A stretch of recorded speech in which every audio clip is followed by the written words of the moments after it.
SP के enforcement department ने बड़ी कार्रवाई की है। मिराज सिनेमा के बगल की 7 दुकानों को सील किया गया।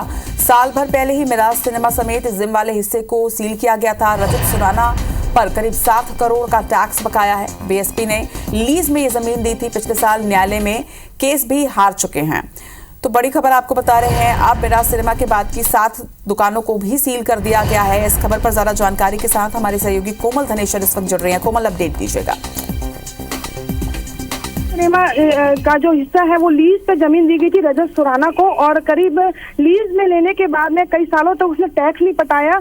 7 करोड़ करीब का टैक्स बकाया था। लगातार न्यायालय में मामला चल रहा था और वहां न्यायालय से हारने के बाद में इसे बीएसपी ने पिछले साल सील कर दिया था। डिक्री पारित की थी संपदा न्यायालय से उसके बाद में, लेकिन 7 दुकानें जो पीछे के हिस्से की थी उसे सील नहीं किया गया था और उसमें भी कुछ लोग अवैध रूप से दुकान संचालित कर रहे थे, जिसके बाद में आज ये बड़ी कार्रवाई हुई है और पूरी दुकानों को सील कर दिया गया है। और बता दूं कि रजत सुराना ने सुप्रीम कोर्ट में भी मामला लगाया था और वहां से भी वो ये जो है केस हार चुके हैं। तो ये जो बीएसपी की प्रॉपर्टी है, बड़ी प्रॉपर्टी है, यहाँ पे करोड़ों की जमीन है, यहाँ पे इसका आकलन होता है।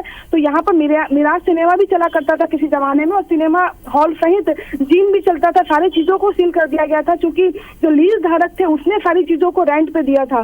तो जो रेंट में जिन्होंने दिया था उस सबकी दुकानें भी सील हो चुकी है और अब ये बड़ी कार्रवाई अभी की जा रही है।